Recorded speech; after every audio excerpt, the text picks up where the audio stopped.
दोस्तों नमस्कार, हमारा नाम योगेश शुक्ला है और आप इस समय स्पष्ट संदेश देख रहे हैं। दोस्तों इस समय आप लोग देख रहे होंगे कि उत्तर प्रदेश के सीएम योगी आदित्यनाथ जी वो केवल उत्तर प्रदेश में ही लोकप्रिय नहीं है, इस समय पूरे देश में बहुत ज़्यादा उनकी लोकप्रियता बढ़ रही है। और देश के किसी भी राज्य में जब चुनाव होता है तो सबसे ज़्यादा भारतीय जनता पार्टी के नेता उन्हीं की डिमांड करते हैं कि योगी जी आ जाएं और हमारी विधानसभा या लोकसभा में आके रैली कर दें, सभा कर दें, रोड सभा कुछ ना कुछ आके कर दें। तो आपको बता दें, जैसा आप जानते हैं कि इस समय बिहार विधानसभा चुनाव चल रहे हैं, तारीखों का ऐलान भी हो चुका है। तो बिहार में प्रत्येक नेता यही चाहता है भारतीय जनता पार्टी का कि योगी जी हमारी विधानसभा में आ जाएं, रैली कर दें, सभा कर दें, रोड शो कर दें, कुछ भी कर दें। तो योगी जी की डिमांड इस समय पूरे देश में बढ़ रही है, उनकी लोकप्रियता बहुत ज़्यादा इस समय चर्चा में है। अगर ये कहा जाए कि मोदी जी के बाद, ये कहा जाता है सम्मान में कि मोदी जी के बाद भारतीय जनता पार्टी के अगर सबसे ज़्यादा कोई लोकप्रिय नेता हैं तो वो योगी जी हैं। लेकिन मैं आपको बता दूं, जो सच्चाई है प्रेजेंट टाइम में मोदी जी से भी ज़्यादा योगी जी की डिमांड बढ़ रही है। इस बात से इनकार नहीं किया जा सकता है। वो एक अलग बात है कि प्रधानमंत्री होने के नाते मोदी जी को लोग सम्मान देते हैं कि मोदी जी के बाद दूसरे नंबर पे योगी जी आते हैं। सही बात है, मोदी जी पूरे देश के नेता हैं, लेकिन योगी जी की भी डिमांड पूरे देश में इस समय बढ़ रही है। और आपको विशेष जानकारी दे दें कि आज अखिलेश यादव जी ने योगी जी को क्यों कहा कि घुसपैठियाँ हैं और बिहार विधानसभा चुनाव में सीटों को बंटवारा को लेकर के भारतीय जनता पार्टी और जेडीयू या अन्य जो उनकी चिराग पासवान तमाम जो पार्टियां हैं, एनडीए के जो घटक दल हैं, सब में काफ़ी खींचतान चल रही थी। तो वो उसका आज जो भी बंटवारा था वो हो चुका है मोदी जी के नेतृत्व में।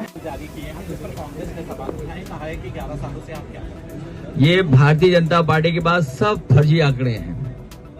अगर भारतीय जनता पार्टी के आंकड़े मानोगे तो डूब जाओगे।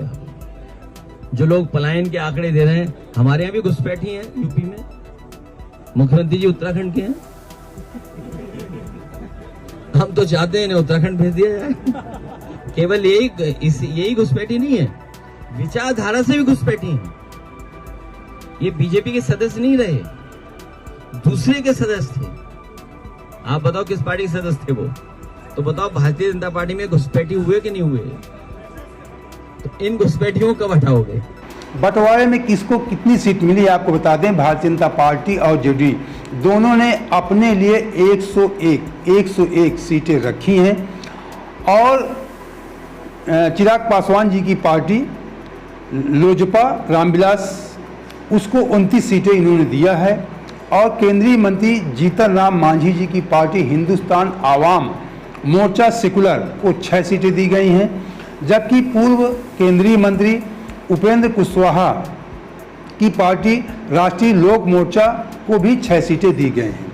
इस प्रकार इन्होंने सीटों का बंटवारा एनडीए के घटक दलों पे किया गया है। सबसे ज़्यादा सीटें मतलब नीतीश कुमार जी की पार्टी जेडीयू और मोदी जी की भारतीय जनता पार्टी दोनों ने बराबर सीटें रखी हैं। सामंजस्य बिठा लिया, सीटों का बंटवारा हो चुका है। अब आपको बता दें कि आज 12 अक्टूबर को समाजवादी विचारधारा वाले अपना राम मनोहर लोहिया जी को अपनी विचारधारा मानते हैं, उनकी पुण्यतिथि थी। तो अखिलेश यादव गोमती नगर के लोहिया पार्क में पहुंचे थे और उन्होंने वहां कहा, उन्होंने प्रतिमा पे पुष्प अर्पित करने के बाद उन्होंने मीडिया से बातचीत में कहा कि हम सब लोग डॉक्टर राम मनोहर लोहिया को नमन करते हैं। नाइंसाफी और गैर बराबरी के खिलाफ लोहिया ने जीवन भर संघर्ष किया। अखिलेश यादव ने घुसपैठियों के मुद्दे पर कहा, क्योंकि भारतीय जनता पार्टी कहा करती है कि जो विपक्षी लोग घुसपैठियों को ये लोग बढ़ावा देते हैं। तो उन्होंने अखिलेश यादव ने कहा कि बीजेपी के पास सब फर्जी आंकड़े हैं, उनके आंकड़े मानोगे तो डूब जाओगे। अखिलेश ने कहा हमारे यहाँ भी घुसपैठिए हैं यूपी में। उन्होंने कहा हमारे यहाँ भी घुसपैठिए हैं यूपी में। मुख्यमंत्री जी उत्तराखंड के हैं, मतलब मुख्यमंत्री जी को घुसपैठियाँ, उन्होंने कहा सीएम योगी आदित्यनाथ को कहा कि ये घुसपैठियाँ हैं, हमारे प्रदेश के नहीं उत्तराखंड के हैं और वो तो भारतीय जनता पार्टी में घुसपैठियाँ हैं। उन्होंने कहा कि भारतीय जनता पार्टी में घुसपैठियाँ, हमारे प्रदेश में घुसपैठियाँ। ये इतना बड़ा आरोप अखिलेश यादव जी ने योगी जी पे लगाया। अब बात कर लेते हैं कि योगी जी की डिमांड, हमने कहा बिहार विधानसभा में योगी जी की डिमांड सबसे ज़्यादा बढ़ रही है। तो जो सूत्रों के मुताबिक जो खबर है कि सब बिहार में सबसे ज़्यादा डिमांड जो है सीएम योगी आदित्यनाथ की रैली, सभा, रोड शो को लेकर के है। सभी चाहते हैं कि हमारे क्षेत्र में सीएम योगी आदित्यनाथ जी की रैली हो जाए, कुछ न कुछ कार्यक्रम हो जाए। आप बता दें कि दो चरणों में वहाँ चुनाव होने हैं, 6 नवंबर और 11 नवंबर को। 14 नवंबर को काउंटिंग होगी। तो इस प्रकार दोनों चरणों को मिलाकर के योगी जी की 24 से अधिक चुनावी सभाएं योगी जी वहाँ पे करेंगे और इससे जो सीटें प्रभावित होगी विधानसभा की 50 से अधिक विधानसभा क्षेत्र मतलब मतदाता वो साधेंगे, प्रभावित होंगे उनकी रैलियों से। 50 से ज़्यादा सीटें उनके प्रभाव में आएंगी। योगी पहले और दूसरे चरण के चुनाव में स्टार प्रचारक रहेंगे। उनके अलावा डिप्टी सीएम केशव प्रसाद मौर्य और डिप्टी सीएम ब्रजेश पाठक भी, ये तमाम अन्य नेता भी चुनावी सभाएं करेंगे, लेकिन सबसे ज़्यादा डिमांड योगी जी की है। अब योगी जी की डिमांड क्यों इतनी ज़्यादा है, ये भी आपको जानना चाहिए। गोरखपुर की वजह से आपको बता दें, गोरखपुर के बगल में बिहार है, तो इसकी वजह से भी कई जिलों में उनका प्रभाव रहता है योगी आदित्यनाथ जी का। गोपालगंज, सारण, सीवान, वाल्मीकि नगर, इस तरह कई जिलों में उसकी वजह से भी कुछ उनका महत्व है पड़ोस के जिलों में।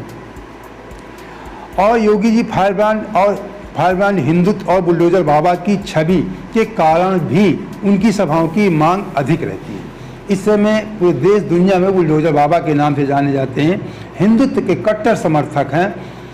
किसी को कुछ भी हिंदुत्व के उसमें अगर बोलना है तो खुल कर वो बोलते हैं, मतलब जरा भी हिचक और संकोच नहीं करते हैं। लॉ एंड ऑर्डर को लेकर के सख्त मुख्यमंत्री की छवि भी उनकी है। कानून को सख्त, मतलब उसमें जो उत्तर प्रदेश में कानून व्यवस्था है बहुत सख्त उसको उनकी है, इसको लेकर भी उनकी अच्छी छवि है। यूपी में इनकाउंटर और बुलडोजर की वजह से क्राइम कंट्रोल हुआ है, इसलिए पड़ोसी जिले में योगी की छवि बेहतर है। आप बता दें, कुछ राजनीतिक विश्लेषक मानते हैं कि योगी के भाषण से भाजपा अपने वोट बैंक को साधने और उन्हें एकजुट करने में मदद मिलती है। भारतीय जनता पार्टी मतलब योगी जी के जो भाषण हैं उसके वजह से जो उनका भगवा वोट बैंक है उसको साधने में और एकजुट करने में मदद मिलती है भारतीय जनता पार्टी के नेताओं को, इसीलिए योगी जी की डिमांड बढ़ी हुई है। सीएम योगी की सभा में बता दें, भीड़ जुटाने के लिए ज़्यादा मशक्क़त नहीं करनी पड़ती है, भीड़ अपने आप योगी जी को सुनने के लिए पहुंच जाती है। ये कटु सत्य है। वोट दें या न दें, भारतीय जनता पार्टी को समर्थक हों या न हों, लेकिन योगी जी को सुनने के लिए भीड़ पहुंच जाती है, इस बात से कोई इनकार नहीं कर सकता है। ये बिल्कुल सच बात है। आप बता दें, भाजपा प्रवक्ता हीरो वाजपेयी ने बताया कि बिहार और यूपी की सीमा, इनकी सदैव कदाई की मांग रहती, सीमाएं जुड़ी हैं। बिहार चुनाव में हमेशा मतलब यूपी के नेता और कार्यकर्ता चुनाव के लिए जाते रहे, ये कोई पहली बार है, लेकिन इस बार योगी जी की डिमांड ज़्यादा है। पिछले बार भी योगी जी की डिमांड थी, आपको बता दें। उन्होंने कहा कि इस बार केशव प्रसाद मौर्य भी यूपी से ही हैं और राजनीतिक अनुभव, जो यूपी के नेताओं का राजनीतिक अनुभव है। बिहार यूपी बॉर्डर के प्रदेश हैं, सभ्यताएं और संस्कृत भी काफ़ी मिलती हैं, इसलिए यूपी जातियां भी मिलती हैं, इसलिए यूपी के नेताओं का वहाँ प्रभाव होता है। आप बता दें, उन्होंने कहा कि इससे पहले जितने भी चुनाव हुए उनमें सीएम योगी की सभाओं की सबसे ज़्यादा डिमांड रहती है। इसके पहले भी चुनाव जो विधानसभा के हुए पिछले या लोकसभा के हुए, सबसे ज़्यादा डिमांड योगी जी की थी। ये भाजपा प्रवक्ता हीरो वाजपेयी जी बता रहे हैं। उन्होंने कहा कि बसपा सुप्रीमो मायावती ने भी सीएम योगी के कामकाज की सराहना करते हुए उन्हें धन्यवाद दिया है। अभी 9 अक्टूबर को मायावती जी की लखनऊ में बहुत बड़ी रैली थी, जनसैलाब था। वहाँ पे उन्होंने, उनके निशाने पर अखिलेश यादव थे, लेकिन भारतीय जनता पार्टी योगी जी की उन्होंने तारीफ भी किया था। आप बता दें, इससे साफ है कि सीएम योगी जी के कामकाज को पसंद किया जाता है, इस बात से इनकार नहीं किया जा सकता। अब डिप्टी सीएम केशव की भी परीक्षा होगी। क्योंकि उनके जाट समुदाय के वहाँ पे बहुत सारे लोग हैं। आप बता दें, बिहार में मौर्य शाक्य सैनी कुशवाहा बिरादरी के वोट भी बड़ी संख्या में हैं। इसी वोट बैंक को साधने के लिए भाजपा नेतृत्व ने यूपी के डिप्टी सीएम केशव प्रसाद मौर्य को बिहार चुनाव में सह प्रभारी, पूरे चुनाव का सह प्रभारी बनाया गया। केशव मौर्य जी को राजनीतिक विश्लेषक मानते हैं कि बिहार चुनाव केशव की राजनीति की साख की भी परीक्षा है। उनका कितना अस्तित्व है, कितना महत्व है, उनकी परीक्षा भी बिहार में होगी। वो अपनी बिरादरी के कितने वोट भाजपा की ओर खींच पाते हैं। साथ ही चुनाव प्रबंधन और प्रत्याशी चयन को लेकर भी रैलियों सहयोगी दलों में उनका समन्वय में उनकी बड़ी भूमिका रहेगी। मतलब केशव जी सह प्रभारी हैं, उनकी बड़ी भूमिका है, बड़ी जिम्मेदारियां उनको दी गई हैं और उनकी परीक्षा भी है, उनकी साख है कि कितना अपनी बिरादरी को भारतीय जनता पार्टी को खींच कर लाते हैं। योगी जी तो फायर ब्रांड, सभी उनको कोई बिरादरी से बांध कर नहीं देखा जाता है। योगी जी को वो तो पूरे हिंदुत्व के नाम पे पूरे हिंदू समुदाय के सभी जातियों को वोट अपनी तरफ आकर्षित करते हैं, सभी लोगों को। ये हमारा सौभाग्य है, उत्तर प्रदेश के अंदर डबल इंजन की सरकार पिछले 8 साढ़े 8 वर्ष के अंदर विरासत का संरक्षण करते हुए विकास के प्रत्येक क्षेत्र में कुछ नए परिवर्तन कर रहा है और विकास की प्रक्रिया हर एक क्षेत्र में है। हमारा संकल्प शुद्ध है। हमने तय किया है उत्तर प्रदेश को एक विकसित राज्य बनाएंगे, बीमारू राज्य से उभार करके एक विकसित राज्य। विकसित राज्य का मतलब जहां पर हर हाथ को काम हो, हर सिर को ढकने के लिए छत हो, हर खेत के लिए पानी हो, हर चेहरे पर खुशहाली हो और बेटी और व्यापारी अपने आप को सुरक्षित महसूस करें। जो जानकारी कि 100 से अधिक उत्तर प्रदेश के विधायक बिहार जाएंगे और बिहार में चुनाव प्रचार और विधानसभा क्षेत्रों में चुनाव प्रबंधन के लिए यूपी से 100 से अधिक विधायक वहां पहुंचेंगे। विधान परिषद सदस्य भी जाएंगे। भाजपा के केंद्रीय कार्यालय ने यूपी से बिहार भेजने के लिए नेताओं की पूरी तैयारी की जा रही है। और आप बता दें कि दीपावली के बाद उन्हें बिहार विधानसभा क्षेत्र में आवंटित कर दिया जाए उन्हें कि आप मतलब विधायक के हिसाब से कि किस विधानसभा क्षेत्र में किसको जाना है, जातियों के हिसाब से अपना वोट बैंक साधने के लिए। और वहीं पे प्रवास के लिए उनको भेज भी दिया गया है। बता दें, बहुत सारे नेताओं को भेज दिया गया है।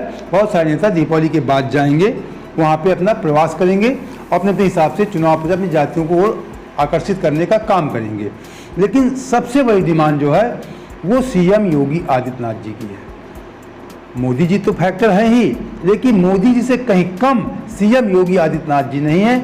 इस बात से कोई इनकार नहीं कर सकता है। योगी जी की डिमांड पूरे देश में बढ़ रही है, क्योंकि इधर आप देख रहे हैं 1 वर्षों से अगर ये कहा जाए कि लोकसभा चुनाव के बाद योगी जी कुछ ज़्यादा ही फायर ब्रांड हो गए हैं, ज़्यादा ही खुलकर बोल रहे हैं हिंदुत्व के मुद्दे पर। इसलिए उनकी लोकप्रियता इधर के 2 साल वर्षों में बहुत ज़्यादा बढ़ी। विशेषकर मैं आपका ये मेरा अनुभव है कि लोकसभा चुनाव के बाद योगी जी की लोकप्रियता पूरे देश में बहुत ज़्यादा बढ़ी है। भले उत्तर प्रदेश में भारतीय जनता पार्टी को लोकसभा में सीटें कम मिली हों, वो एक दूसरा फैक्टर था। वो योगी जी के उसमें कहीं कोई ये नहीं कह सकता कि योगी जी की वजह से वो मामला था कि कुछ एक अफवाह फैल गई थी कि भारतीय जनता पार्टी की अगर पूर्ण बहुमत से केंद्र सरकार बनती तो योगी जी हटा दिए जाएंगे। तो जो योगी जी को चाहने वाले लोग थे, उन्होंने एक अपना माहौल बनाया कि मोदी जी को रोको नहीं, योगी जी चले जाएंगे। इसलिए योगी जी का जो वोट था वो सपा की तरफ ट्रांसफर हो गया, सपा को ज़्यादा सीटें मिल गई।